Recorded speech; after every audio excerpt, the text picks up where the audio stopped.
Would you like to know the secret to delegating with confidence? Great, you've come to the right place. Because in today's video, I want to share with you a step-by-step process to be sure you're delegating effectively, allowing you as the supervisor or the team leader to focus on high priority tasks, develop your team's skills, and increase overall productivity. Hi, I'm Leslie Fiorenzo, and I want to help you master this crucial skill for leadership success and propel yourself forward in your career. Delegation is more than just about assigning tasks. It's about strategic decision making that enables you to maximize your productivity. Effective delegation empowers you to leverage your time and expertise while nurturing the talents of your team. And it's the first step. Your team, that's the first step. Know your people's strengths. When you focus on people's strengths, it really can help people be at their best. And I learned this from Strengths Finder 2.0 by Tom Rath. If you haven't read it, I would encourage you to do so. He makes a very interesting comparison between the athletic abilities of Joe Montana and Rudy Ruettiger. You might know that Rudy worked tirelessly to gain admission to Notre Dame so he could play football. Joe Montana worked hard at his craft too. Any athlete is going to tell you that hard work and daily training is what ultimately pays off. But here's the difference between Joe and Rudy. Joe was a natural athlete. And while we admire Rudy's perseverance, in the end, he played a few seconds of college football, made a single tackle after thousands of hours of practice. Montana, on the other hand, after thousands of hours of practice, went on to win 4 Super Bowl titles. You know what your team members do best. Avoid asking them to improve in an area that is an area of struggle for them. Asking them to improve where they lack skill and talent.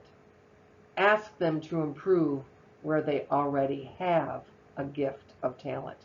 Life will be so much easier. When assigning tasks, in delegating tasks, be sure you share, number one, why it's important, explain any specific processes that have to be followed, and establish a target or a goal. Think about that acronym SMART, right? And when we think about goal setting, specific, measurable, achievable, relevant, and time bounded. So helping team members by setting clear expectations. Once you have that, you can be their guide. Let the employee know that they can come to you with questions at any time. You're happy to help along the way, but avoid that micromanaging. Once you've handed off the task, then just stick to being a guide, being there for a reference, being there for a resource. Let the employee decide the best way to accomplish the task. Establish a timeline for task completion. Establish checkpoints along the way. If it's a complex project, maybe you've got to have smaller deadlines in between that beginning and the final deadline so you can be sure it's on track. By having regular check-ins, that will help you avoid this micromanaging piece. Have employees summarize what they're going to do and see if they have any questions. So once you've completed these steps, you're going to check in regularly using that agreed upon timeline and let the employee know if they have complications Or things aren't working out as planned. Maybe they run into something they didn't expect and you didn't expect. Just let you know as soon as possible. And be clear about how you want them to communicate with that. Do you want an email recap? Do you want a phone call? Do you want them to stop by your office if you, in fact, work where you are in person and see each other at a daily basis? The more you can be specific, the more the task will be terrific, right? That rhymes. I know it's kind of dorky, but it's really helpful to keep that in mind.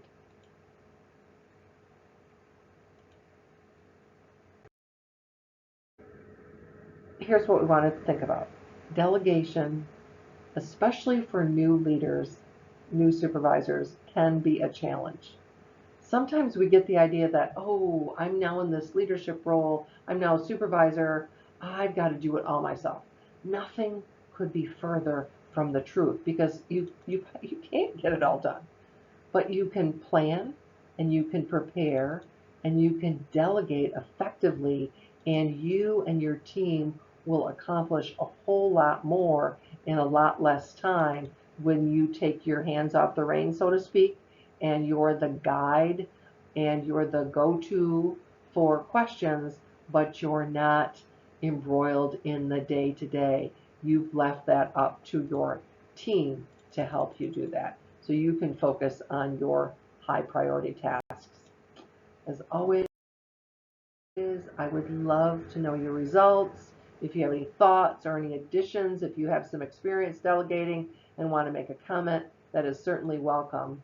And of course, if you feel like this would be beneficial to somebody you know, pass it along. And if you haven't already done so, subscribe so you can get weekly information from me on honing your leadership skills. Thanks for listening. Make